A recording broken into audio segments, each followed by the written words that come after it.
Welcome to a conversation on U.S. foreign policy in a world undergoing change. I'm Harry Kreisler of the Institute of International Studies. Our guest today is Tom Wicker, Associate Editor of the New York Times. Mr. Wicker has written the In the Nation column for the Times since 1968. Mr. Wicker, welcome to Berkeley. Thank you. I want to just throw at you 4 problems in the world that we as a country have to face. Soviet parity and global power, revolution in the third world, the dangers of the nuclear arms race, the decline in the competitive position of America in the world economy. Is our foreign policy providing adequate responses to these sets of problems? No, I wouldn't say so. In the case of Soviet power on a parity with ours and nuclear arms, which are much the same, I think at least there's a great deal of attention being paid to it. There's an effort made in the talks back and forth with the Soviet Union. We're engaged in 3 sets of negotiations with them at the moment. So there's at least an effort being made, but unfortunately none of those negotiations are going anywhere. On the question of third world countries and the needs of the third world, I think we are not yet fully cognizant of that. And, for example, our whole policy in Central America is based really much more nearly, I think, on East-West Cold War considerations than it is on the needs of those countries and their relationships with us. And the problem of declining American competitiveness in the world, we are just now, I think, beginning to confront. Automobile sales, American automobile sales are up substantially, but jobs in the American automobile industry are down substantially. And that wasn't what the unions had in mind. And it's not exactly what the American people have hoped for from their industry. What's going to happen to all those people? We have not yet gone, all those people are no longer employed in that. The hope for high-tech industry, I think, is at least it's some time away. Plus, there's no guarantee that high-tech industry will not find itself better off in Hong Kong and Korea than it does in the United States. So I think we've really just begun to think about that problem, and in that particular case, it is so diffuse in terms of the reactions that are needed from so many different industries and so many different places. It's very difficult for Congress, for example, to pass a law and solve that problem. That won't happen. Are there any common themes that sort of justify, that account for the failure in so many of these areas to really adapt to changes in the world on the part of our foreign policy? Well, I wouldn't want to try to explain any or all of those problems with one glib explanation, perhaps. But I do think there are some fairly common threads that we see in there. One, I think the United States really is not knowledgeable enough about the rest of the world and about problems that it encounters in the rest of the world, and it thinks somehow that all other countries ought to be rather like Chicago and rural Wisconsin, and if they're not, there's something wrong with them rather than us. So I think that's one common thread we encounter. I think also in the post-World War II years, we have tended to try to fit everything too much into Cold War patterns. If there's a problem in Africa, it must be the fault of the Russians. And I think that's a very oversimplistic view. I think we have relied too heavily, as the years have gone along, on trying to solve problems with military power, as is more or less the case in Central America now. I don't mean in the sense of just invading and taking over other countries, but thinking that somehow the application of our military power will be the answer to that. I think perhaps we've also relied too much, quite the opposite, on economic assistance. Not that economic assistance isn't a good thing to do in many cases, but we have thought that it could do more than in fact it can do, that economic development somehow would bring political development along with it, which hasn't always been the case and isn't likely to always be the case. So I think you find those threads running rather consistently through American foreign policy since World War II, and it hasn't really mattered very much which administration. The Carter administration was somewhat different from all others, I think. The Reagan administration is different from all others in that it follows those trends perhaps more enthusiastically, but generally speaking, I think those are constant threads, or have been. And what are the the institutional forces, in a sense, that in your view, prevent the political education of the United States with regard to these realities that we're both suggesting have occurred. I mean, for example, there a military-industrial complex, do you think, that is so dominant that we do then tend to resort on the military use of power and not other resources that are available to us to influence events in the world? Well, there's certainly a military-industrial complex. I don't think there's any doubt about that. They have one in the Soviet Union too, and any major power is going to have that, because the interplay between industry and weaponry is an obvious one. I don't myself think, however, that the military-industrial complex is a major component of our American foreign policy. That is, I don't see the people who make rockets in Washington influencing our policy on Central America. I don't see that. It would be idle to suppose that there's not some influence there, of course. But I think the problems go deeper than that, and I don't know that I can fully analyze them for you. Clearly, I think the press, the institution that I belong to, has not done as outstanding a job as we would hope for. But then I'm not sure that even if it had, there would be that much difference. There would be some. I'm inclined to think that the United States is really still in the toddling stage as a superpower, and perhaps things move so fast that we'll never get much beyond that. I don't know. Mm-hmm. But after all, it's less than 40 years, as a matter of fact, since the end of World War II. It's only in that period that we have really come into that's less than an adult lifetime, that we've really come into the position of dominance, or at least shared dominance, that we've had in the world. I think many Americans still operate out of the immediate post-World War II experience, which was the Cold War experience. I think many Americans still have in their mind the image of the United States that we all took into World War II with us. That is, of a nation of farmers reluctant to fight, but if challenged by the forces of evil, ready to go out and crusade. Mm-hmm. I think many of us still look at the United States that way, when in fact the record is pretty clear that over those 40 years, the United States, whether or not you think it was necessary or not, the United States has been a pretty aggressive power in the sense of projecting its power into various situations in an effort to shape the world in a way that would be congenial to us and congenial to the peoples involved.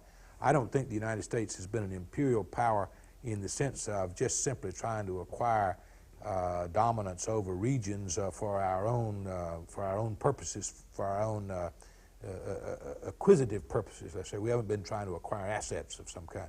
I think we've been trying to shape a world much more nearly because we thought we knew how the world ought to be shaped to begin with, and secondly because we wanted that world to be one in which at best, I think, we could have a reasonably peaceful and reasonably prosperous world. Now, we really haven't had anything like the ability to do that we have thought we had. And I think I said earlier that we were misguided by, that many of us still live in the Cold War experience. I think also many of our most thoughtful political figures, academics and others, still are living in the glow of the Marshall Plan, because the Marshall Plan was successful. That was probably the most successful American initiative of the superpower period. And we did rebuild Western Europe. We did help to rebuild Western Europe. But they had the middle class, they had the skills, they had the knowledge, they had the background to take advantage of what we were doing. And when you apply Marshall Plan ideas to Africa or to Central America, why it simply doesn't work in the same way if it works at all. I think we've been very slow to recognize that kind of thing. And let me ask you about the language of the discourse as a way of still cutting into this problem of the inadequacy of our public education on these problems. You are a man you are a novelist, and of course you write a lot. And if you look at the language that our leaders use in talking about pivotal turns in international affairs, window of vulnerability, the loss of Iran, the empire of evil most recently, a la Reagan and George Lucas, and of course the Japanese threat and so on. What is it about this language? I mean, are our political leaders manipulating public opinion, or is it just a product of the electoral process, the give and take of trying to get in when you're out and so on, defining an image that's going to get you the votes and that resonates in our cultural experience, as opposed to one that really elucidates what's going on in the world? Well, I think it's a little bit of both. I'm not clear that President Reagan, for example, sent the Marines to Lebanon in order to get votes. Quite the opposite. But once he has the Marines there, he's still confronted with the necessity, on the assumption that I make this morning that he runs again, he's still confronted with the necessity to get votes. And obviously having Marines in Lebanon is going to affect that one way or another. So the necessity for President Reagan, having sent the Marines there for whatever his purposes were, is somehow to put a good face on that and to persuade as many people as possible that that's what he should have done and that that's a good policy. So I think you're quite right that phrases like the ones you use do tend to be manipulative phrases, and they tend to be all the more effective in this day of modern communications, when so often what a good American citizen may know about Lebanon really is about all that he heard from the president on TV and what he may read in his local newspaper, which would not in all cases be adequate. So those phrases then take on a particular cutting edge. But they take on a particular cutting edge because communications are so instantaneous and effective today. I'm not sure that the impulse on the part of the president involved is any different from the impulse on the part of a president in the 19th century to carry public opinion along with him. He had to do it in different ways because he couldn't go on television and speak to you after dinner. But all presidents have been confronted with that necessity to have to maintain, if not to create, public support for what they need to do. And they use communications.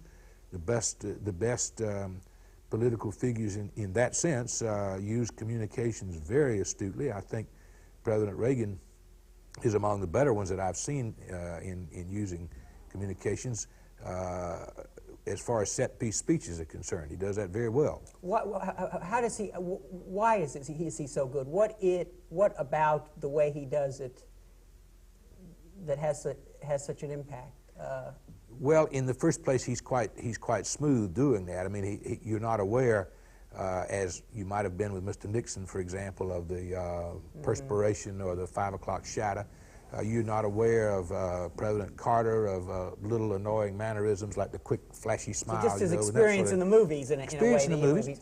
I heard a good story about him that when he was being prepped for his debates with Carter, that somebody said to him, "Mr. President, every time there's an extraneous noise in the studio," or governor, I suppose then, "every time there's an extraneous noise in the studio, you look up at the sound, and it's very distracting." And he said, "What do you want me to do?" And they said, "When you hear a noise, look down." And as a good movie actor, he took the direction, and from then on he looked down and solved the problem for him. So he's very good just at the techniques there. But I think also there's something else about President Reagan, and this is noticeable when he's on the stump, so to speak, campaigning and not really with a prepared text in front of him. I think he speaks very much in an American idiom. I don't know how to go beyond that particularly, but I think that presidents of Rotary clubs, faithful members of Lions clubs, people who take part in civic activities and so they understand Reagan's medium somehow. I mean, he speaks in their terms. It's not lofty Ivy League terms. It's not. It's something that he gets it across to them. And I think he does that in set-piece speeches, and he does it in extemporaneous speeches. He's also remarkable, in my experience, in that he seems more willing to use straight-out raw emotionalism than any president I've seen. I think in his address on Lebanon and Grenada, I think at one point he was very near tears. And he's been seen to be in tears on occasion on these. And I think that's because, to do the man justice, I think he is deeply moved by the idea of Marines being killed in Beirut and so forth. And he has and we Americans, whatever we may like to pretend, we're a deeply emotional people, and I think people respond to that emotionalism on his part. So he has his ways of manipulating people.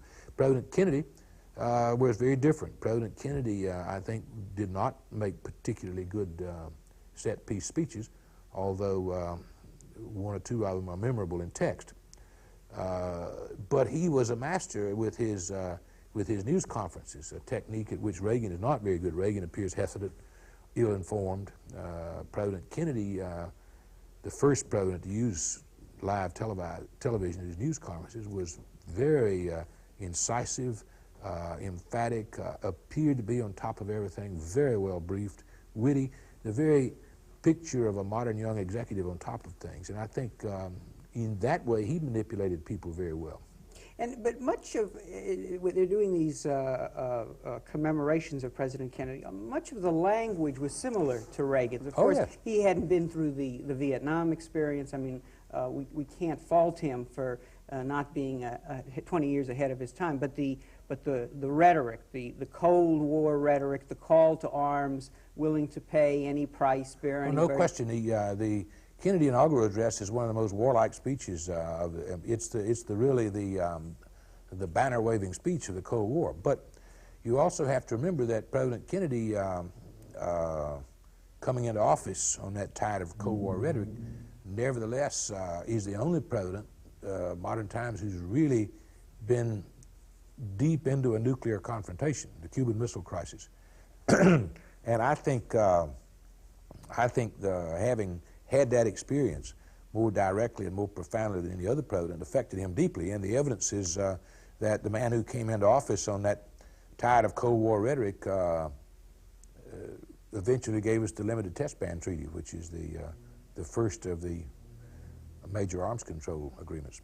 Do you take a position one way or the other? Had he lived, what difference would it make? I mean, just as a hunch, not as a real call. It's impossible to know, obviously. It seems that you can always find something that he said right before he died to decide. He go either way. That's right. What is your hunch about him had he lived?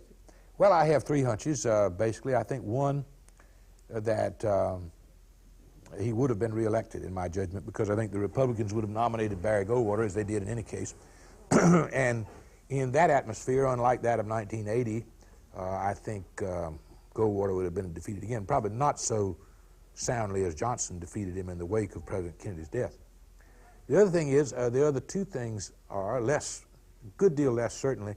I think that there is at least a possibility, and I wouldn't go any farther than that, at least a possibility that he might have followed a course somewhat different from President Johnson's on Vietnam. And the reason I say that is not because President Kennedy had more insight or was a better man or anything of the sort. If anything, I'm one of the few great admirers of President Johnson left around. But I think it was for two reasons. The first being, on Johnson's part, that he felt so deeply coming into office that he was committed to carry out President Kennedy's policies. And as far as anybody could see it then, President Kennedy's policy was to make a stand in South Vietnam. And there's no question that most of the people that survived over from the Kennedy administration into the Johnson administration told President Johnson that that's what President Kennedy would have done, and that they believed that. So there was an imperative on President Johnson that wouldn't have been on President Kennedy. And the other factor is in President Kennedy, and this we can't know about, but in my judgment, having gone through the Cuban Missile Crisis, which not only gave him a different view of the world, I think, but having, in that moment, as all presidents need to do, having proved his macho, so to speak, after the Cuban Missile Crisis, it was impossible to say, well, President Kennedy can be pushed around, or he's not a strong president, or anything of that sort. So he got past that hurdle that all presidents need to get past. And in the fall of 1963, I recall very well, before the final fatal trip to Texas, he made a swing around the country, a western swing, and discovered that his Limited Test Ban Treaty was exceptionally popular. And I think there are reasons to suppose, therefore, that he might have looked at the war in Vietnam. There are a whole lot of other reasons I could deduce having to do with the situation there that I won't get into this morning. So, but I'll just say that for those two main reasons, because they were different men in different circumstances, I think there is at least a possibility that President Kennedy might have gone a different route in Vietnam. I wouldn't want to put it any stronger than that, just that there is that possibility. And the third thing, which I feel somewhat more confident about, is that I believe that he would have pursued arms control agreements more vigorously in the years had he lived than his successors were able to do. President Johnson got embroiled in Vietnam and so forth, so that it was 1970 before we had another significant arms control advance, Mr. Nixon's SALT I and the ABM Treaty. I believe President Kennedy would have pursued that sort of thing farther, and I think it's possible that we might have had in those years a comprehensive test ban rather than a limited test ban. He is known to have lamented, after settling for the limited test ban treaty, that he didn't really push for the comprehensive test ban. We know that the two sides, the Soviet and the American side, at that time were very close together. I think the only real difference was that the Soviets wanted to offer only 3 on-site inspections and the U.S. wanted 7. I mean, they were very close.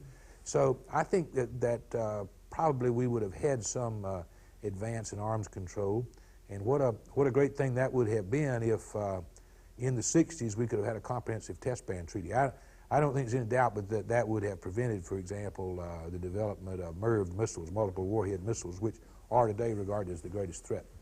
You mentioned President Johnson. What do you see as his tragedy as president? Was he destroyed by a foreign policy that he really was not wholeheartedly committed to? What did him in, so to speak? Well, I don't think there's not much doubt that Vietnam did him in, as to how, because did in what had been a very widespread and very broad-ranging, I should say, domestic program, as you remember, aimed at nothing less than the elimination of poverty.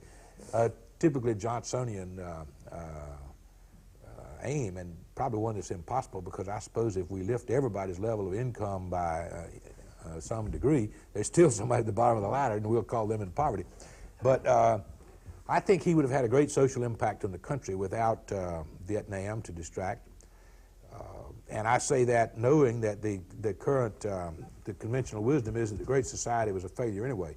I've never fully believed that. I think properly funded, properly administered, properly seen to by a president who was giving it his full attention, he would have had a great deal more success than, in fact, it did. But as to why he got into Vietnam, I think I've given you the first reason. He thought that he was following President Kennedy's course. Secondly, I think he was a man of his generation, which believed in the lesson of Munich, that you've got to stop an aggressor in its tracks. And at that time, it was believed that there was a kind of a widespread pattern of aggression there in Asia. Asian communism with its headquarters in Peking. I can remember Dean Rusk with that phrase now. People believed that then. It's running again on television in the PBS series. I suppose that's right. Yeah. Yes, and then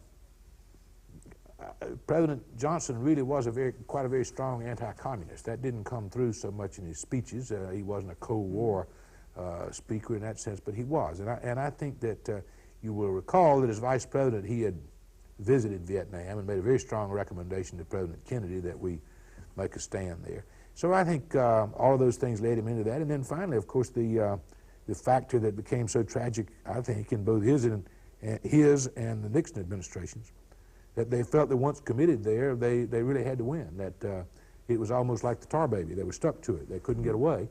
And that was the birth, if not the birth, it was certainly the dismal flowering of this whole theory somehow about credibility being at stake. We pull our Marines out of Lebanon, says President Reagan, we lose our global credibility.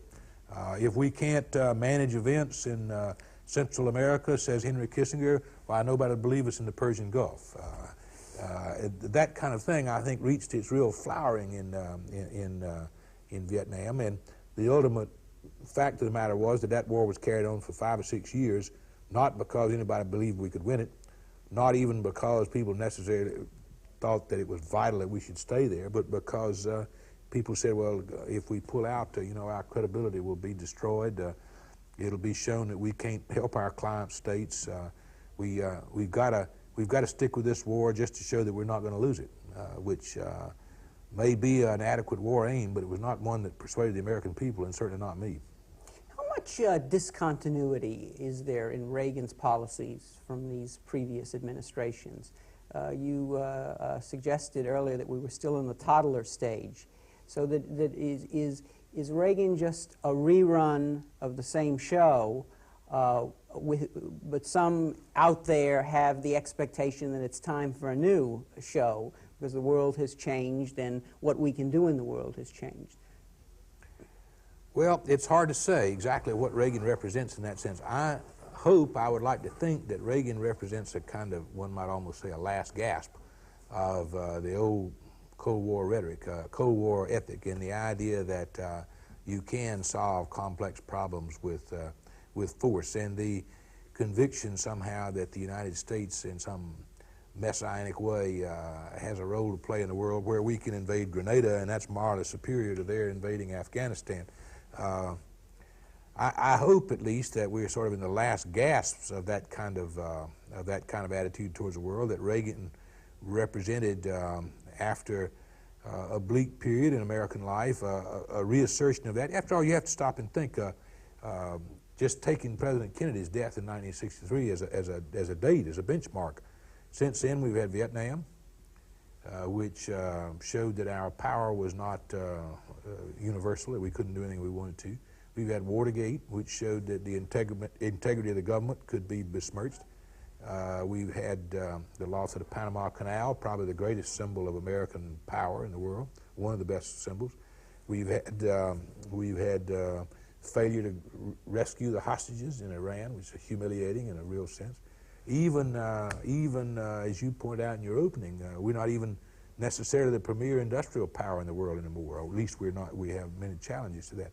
So I think Americans have taken a lot of hard knocks into their self-esteem, to their pride in the last 20 years, and along comes Ronald Reagan after the particularly humiliating episode of the Iranian hostages and the general feeling that President Carter was soft and not tough enough and so forth. Along comes Ronald Reagan and says, I'm going to regain military superiority. They're not going to push us around anymore when I'm president. We're going to do this, we're going to do that. And I think people were enthusiastic about that. And as a matter of fact, in that sense, President Reagan has tried to do just what he said he was going to do. Now I believe that people are becoming disillusioned with that. They're seeing not only that it won't work, but that it's pretty dangerous even to try it. And so maybe after having had this adventure in Reaganism, that we'll come along to a more rational approach to the world. I don't make that as a prediction. I just say I rather hope that. Isn't the problem here, though, that the events that you listed just now, that different important groups learn different lessons? Oh, certainly. And that what you then get is a very intense struggle over imposing the meaning of those events on our consciousness. One thinks here of Norman Podhoretz, for example, in commentary, and you know, those journals and publications really that articulate very strongly a very different view of the lessons to be learned from Vietnam. Yes, we didn't indeed. do enough, the Iranian hostage crisis, and on and on. They do articulate a very different view, and while I don't agree on most things with Podhoretz in commentary, at least I think they're thinking about those matters and coming to conclusions, whether or not they can sustain them with me or with someone else.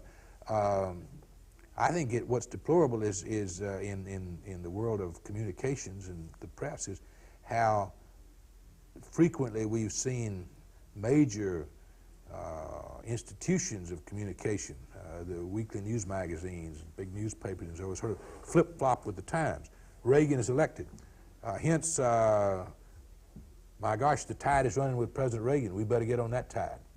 Don't stop to think about it or what it actually means or whether it's sensible or what, but the tide is running with Reagan. Let's go.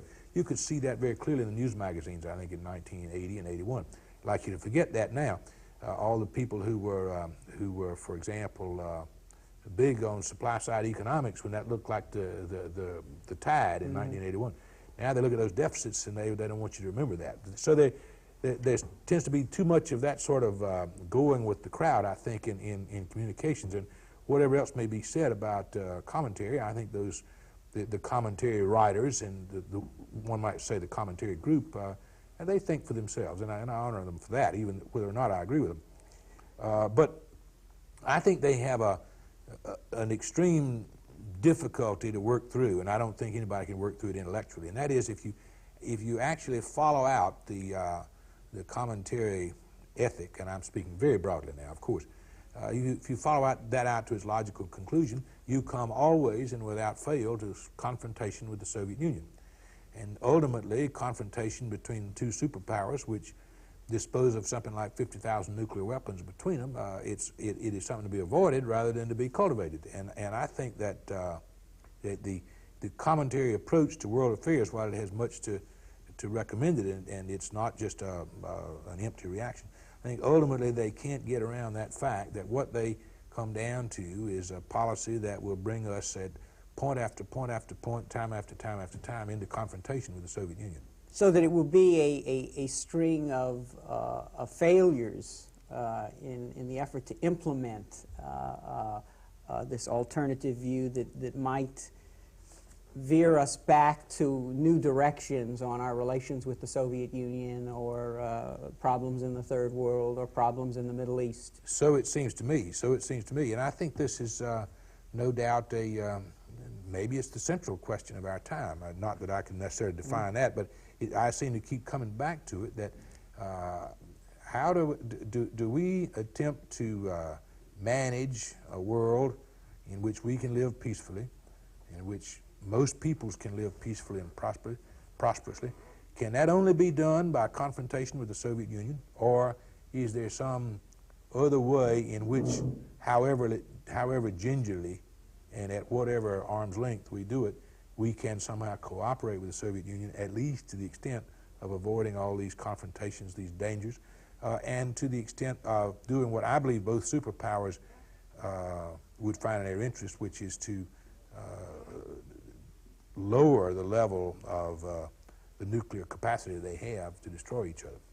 The view you just articulated was one that President Carter held, and I think may have even enunciated somewhere at Notre Dame or someplace. Yes. Why did he fail? Why did he fail? I mean, because he really, I guess, was our first president after Vietnam who started an effort to articulate a new vision of the world, and had people in his administration who really had learned the lessons of Vietnam, so to speak. Well, I don't know that I could give you a full analysis of why President Carter failed, and if I did, it wouldn't necessarily be right. But I think to begin with, the councils of that administration were divided symbolically between Brzezinski, who was his rather hardline national security advisor, and Cyrus Vance, who took a very different view, more near to the view I think that I've expressed here this morning as Secretary of State.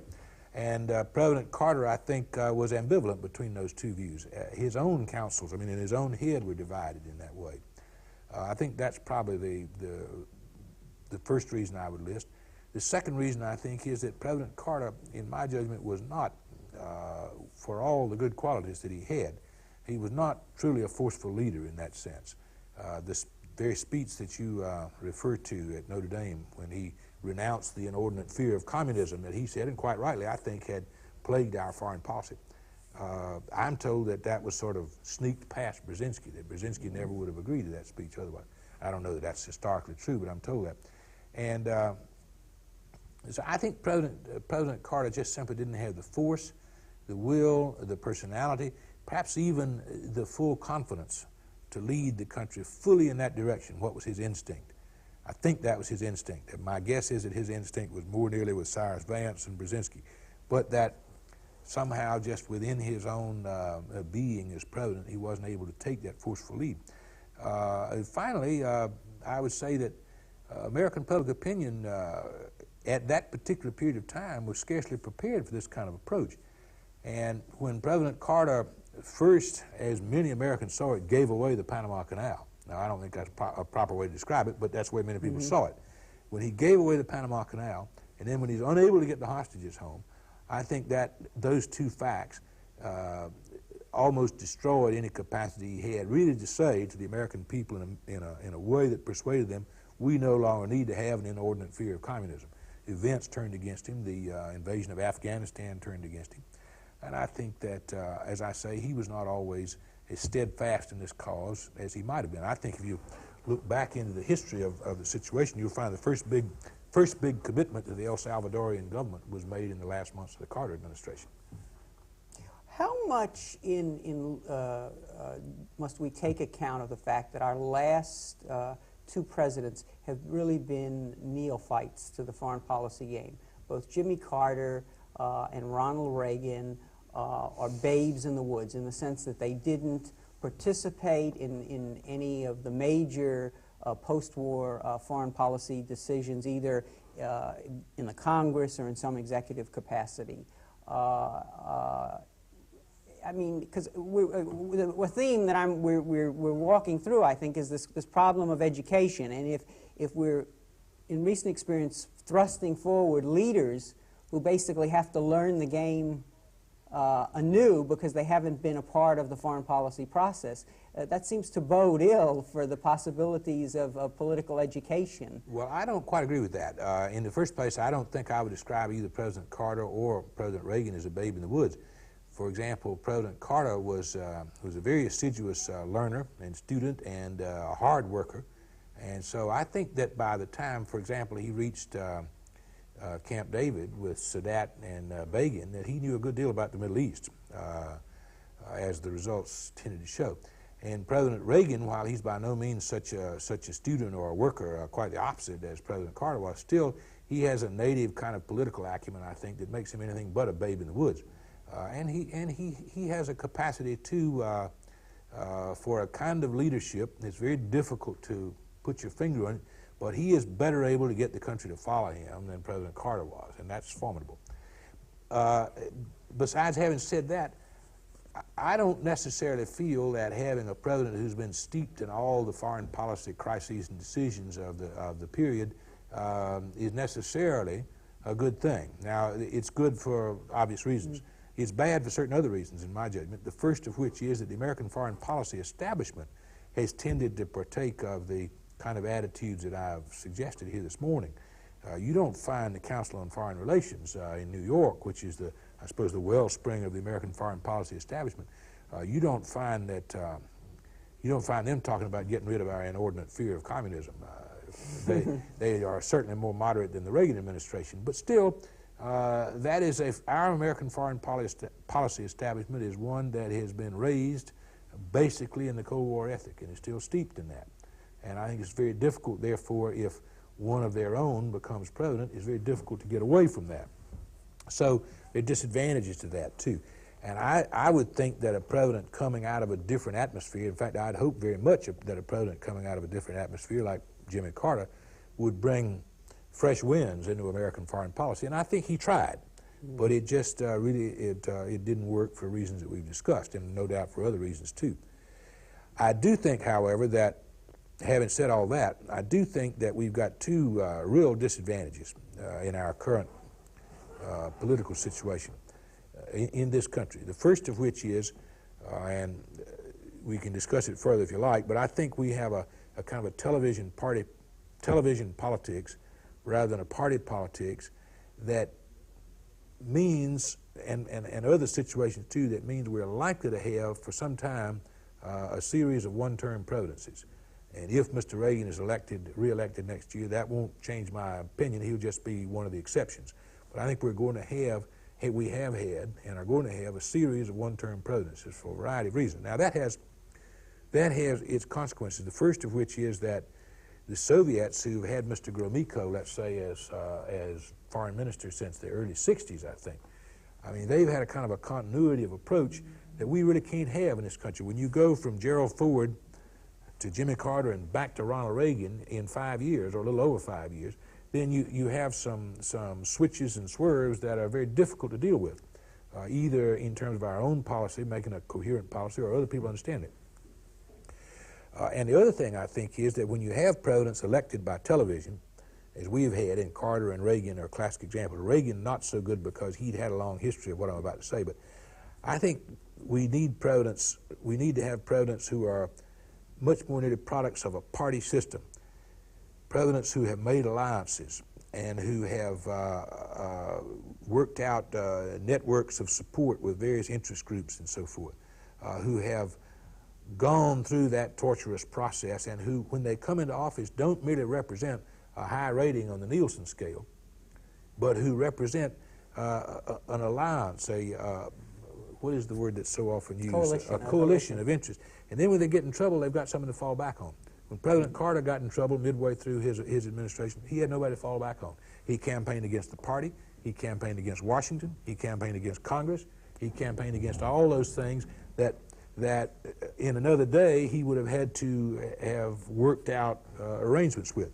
And therefore, I think our presidents today are quite vulnerable to the same thing that a high-rated primetime evening television show is, that at some point people get tired of it and they start watching something else and the ratings go down, and then you get canceled at the next election. Isn't it extraordinarily difficult to build a coalition around a new view of the Cold War if we just look at foreign policy? Because our recent presidents, with their populist backgrounds, tend to finally, lacking a coalition, resort to nationalistic, chauvinistic images in confronting the problems of the world. It's very difficult to build a coalition around that thing, and particularly around that view, and particularly when in the kind of politics we have today, because it's so heavily dependent on television, on winning a number of primaries and so forth, and all of that is, winning a primary in Texas is a very different thing from winning one in New Hampshire, and it's different in the two parties. So it's very hard to build coalitions that way, and I don't think anyone has done it. Jesse Jackson may build a coalition around a particular kind of interest because he would be such a symbolic figure for those interests, but to be Jimmy Carter from Georgia and try to build a coalition, which he did not do, but to try to build a coalition around the idea that we no longer suffer from an inordinate fear of communism, I would say that's a fast route to not getting elected. Right. How good a job does the press do in covering foreign policy? Because they obviously are a key element in this puzzle of the images that the American people acquire about the world. I think we don't do a terribly good job. I should clarify that, because I think there is available to the American people a great deal of information, and particularly since the development of the satellites and so forth, we now can see the poor fellows that have been maimed and killed in Beirut. We can see all that within hours of it having happened. So in that sense, there's more information available today than ever before. The New York Times has fewer correspondents abroad than it once did, but I think that's really a function of increased communications. We can move a correspondent from Bonn to the Middle East now so quickly that there's not really that much point in keeping one in the Middle East. I'm speaking generally, so I think there is a great deal of information available, and correspondents by and large are good. They're educated in these subjects. They've had experience abroad, but I think ultimately the press is, and I include the broadcast press, we're limited in two particular ways. The first of which is I don't think anything can be done about it, and that is what I call the dailiness of things. I mean, Beirut, we haven't even absorbed Beirut before we've got Grenada, and if it's not that, it's two other things, and there's just a multiplicity of things coming in all the time. We get, I don't know, even it would vary, but how many millions of words we receive in the New York Times every day that we might publish in tomorrow's paper. Somebody has to pick and choose among those. We don't publish all that much, but almost before that paper is rolling off the press and on the streets, another million words is rolling in. So the press really is a carrier of bulletins. At best, it's a carrier of information, and the next bulletin is coming before the last one is delivered. So we're really very handicapped that way, and yet I don't think anyone would want us to say, well, let's don't run anything about Grenada until we've fully informed everybody about Beirut. Then we'll get to Grenada. I don't think anybody would want that, and in fact, they wouldn't tolerate it. So it's just almost a built-in handicap, dailiness.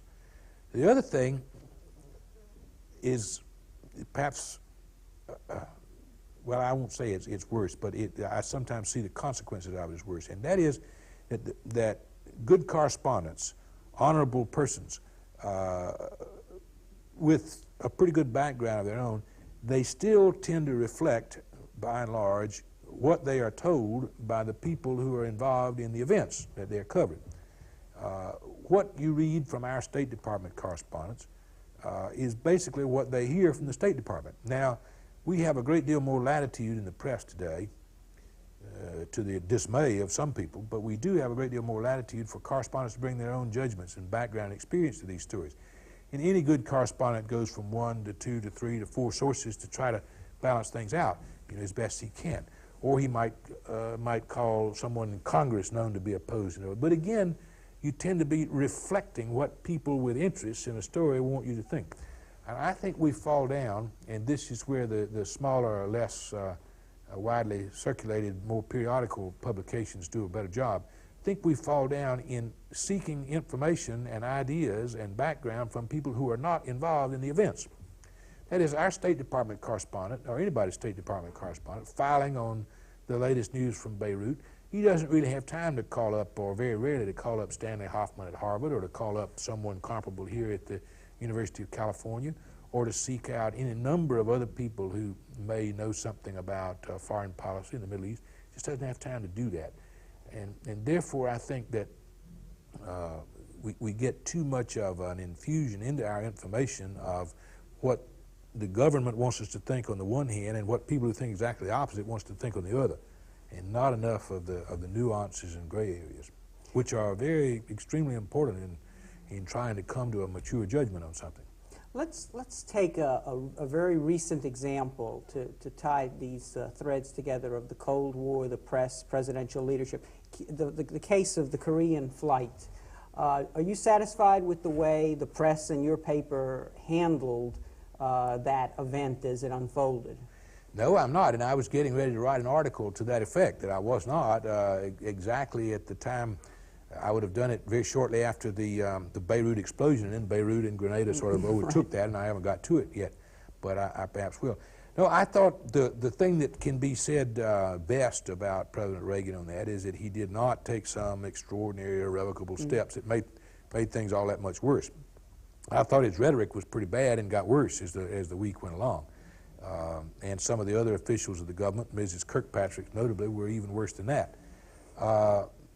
Now it comes out, it seemed we had a story in our paper that was pretty persuasive, to which the government has not reacted at all in any way, shape, or form. Our intelligence sources, who are not soft on communism, now say that the Soviet pilot didn't know that was a commercial airliner. That as near as they can tell, he was flying below and behind it and didn't see the hump that's characteristic of a 747. Well, that makes an enormous difference. All of a sudden, those words like murder and atrocity and so forth don't apply anymore, if that's the case. It's still a pretty terrible thing. I don't mean to imply it's not, because he knew there were some people aboard that plane, whatever it was, and it's pretty horrendous to think of a modern nation who, having its airspace violated, simply shoots down the violator rather than acting in some other fashion. So I'm not trying to say that the Soviet Union is blameless here. I'm just simply saying that those words like murder and atrocity don't apply anymore. And secondly, I don't think it's ever been fully explained exactly what that Korean plane was doing out there. I don't want to make rash charges that I can't prove and don't even really suspect of an intelligence mission or something of the sort. But to me, I'm just not satisfied with what I have been able to learn from government sources and elsewhere. I'm not satisfied as to the explanation of why that plane was there and why it was there for so long and why apparently no particular effort was made to get it out. Now, maybe there couldn't have been, I don't know. But I think all of that has not been satisfactory. And I think that our government seized on that incident too readily as proof of the evil empire and of that our position is right and so forth, with the consequence, once again, that relations between ourselves and the Soviet Union have been considerably worsened. Now, I want to be very clear here, because otherwise I'll get 10,000 letters that I'm not saying that the United States is at fault and the Soviet Union is blamed. I'm not saying that. The Soviet Union did the first unpardonable, I think, horrendous deed, which was in shooting down the plane, no question. But I think with all that our own government has made clear ever since, it would have made some sense if the United States had retreated somewhat from the really strong position it took in the weeks following the airliner. But there again, we come back to that feeling that I discussed earlier. You can't retreat from a position once taken it. If you do, in that view, then people will think you're weak, or you've changed your mind, or you won't stand behind your allies, or some such thing. Although President Reagan really took no action in response. He did not. He was very moderate and so on. Much to his credit, because that cost him a lot of support in his right-wing base. But what about the problem of the impact of the images that he conveyed in the way the whole crisis was handled and then reported? By that I mean, you know, that the Soviet Union is essentially a leadership group, if not a people, of really subhuman quality. Whereas, in fact, there were obviously other elements involved, not only what they knew, but apparently the incompetence of their defense system. Certainly. So that I guess what I'm trying to say is certain elements, the press didn't help bring out certain elements of the equation that would give us a different image, and I think that the impact of the image was very great in sort of a continuation of the Cold War image of the Soviet Union. Well, I think that's overall true. I would quibble with you a little bit on the press, and not because I'm a defender of the press. I'm not. On the whole, I'm a critic. But I think such information as we have gotten that has tended to cast doubt on the original assumption that the Soviets wantonly shot down a civilian aircraft without concern for the lives aboard. Such information as we have gotten to cast doubt on that idea has come about because the press has kind of assiduously kept pounding away at the intelligence sources and so forth. And we've published some of that information. In fact, we published quite a comprehensive story in the New York Times. What is interesting is how little that was picked up around the country, as far as I know. I can't answer for how many newspapers ran it, but it didn't become a big exposure like the original story. And here again, the government, I think, even though it's the government that told us that, off record, you know, that is background sources and all that, the administration of Ronald Reagan has made no effort to correct the original impression. Now, I wish it were true, but that's obviously not. People don't always read the New York Times. Not everybody does. And so they don't necessarily know that. There's been very little about it on television, to my knowledge. What really was required here, if there was some will to try to get the record as straight as possible and to have the public believe the truth rather than to have the public believe what may be advantageous to someone, what really was required for President Reagan or Mrs. Kirkpatrick or someone who would have made headlines to speak and say, well, our original conception of this is somewhat wrong. It's still pretty bad, but it's not as bad as we thought. And that, I think, would have gotten over to and the United States has not made any effort to do that. And I think that's a straight example of Cold War reasoning and an effort to take advantage of that situation, political advantage in the world, rather than an effort to tell the American people the truth. To what extent is the press subject to pressures in today's environment that it wasn't, say, 20 years ago when you were covering the Kennedy administration? I'm referring specifically to foreign policy, and I think of, for example, the war in Lebanon and the pressures about the fairness of coverage with regard to the Lebanon war when Israel invaded. One also thinks in the context of the KAL flight of the problem of patriotism and whatnot. So it would seem that the environment is more politicized than it was in that respect. And how does the press deal with those pressures? I think we are certainly under more scrutiny today than we were, and under more criticism, and that's all to the good. I think, however, if I may say so, that that's probably a function of the fact that the press is today taken somewhat more seriously than it was, say, 25 years ago. And I think that's all to the good, too, because I believe the press is better today. We have better trained reporters, reporters with more independent knowledge of circumstances, as in the Middle East, let's say. And they have greater latitude, as I said earlier, to bring their own judgment and their own knowledge into play on these stories. So I think the press is better today, and that's aside from the advances in communications. I think the press is better today in that sense, but the very fact that it's better, the very fact that people take it more seriously means that they are more critical, and they should be, and that they scrutinize the press with a more skeptical eye than they did before. And I welcome those pressures, because that can only make us better, I think, in the long run. As for being more politicized than we were, I have been quietly thinking about doing an article and collecting some of the material. I'd love to do an article in one of the journalism reviews on the nationalism of the American press, which I think is one of its gravest weaknesses. But having said that, if you want to see nationalism in the American press, go back to the 1950s and look at what transpired then. In a very different press, a press that was nowhere near as skeptical and as challenging as it is today, a press that did not have, in my judgment, as many qualified men and women at work in it, a press that had nothing like the leeway in those days of ironclad objective journalism to question authorities, to question sources, to go behind government handouts and so forth. I mean, the nationalism that prevailed then was infinitely greater, I think, than it is today. And today, it's and not just because the press was barred from going in there. Something like Grenada immediately comes under a lot of press questioning right away. How much more that would be the case if something were done against Nicaragua.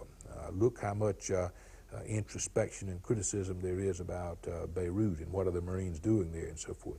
And I think all of that is much stronger than it would have been 50 years ago, 25 years ago, and the innate nationalism of the press, which is still quite distressing.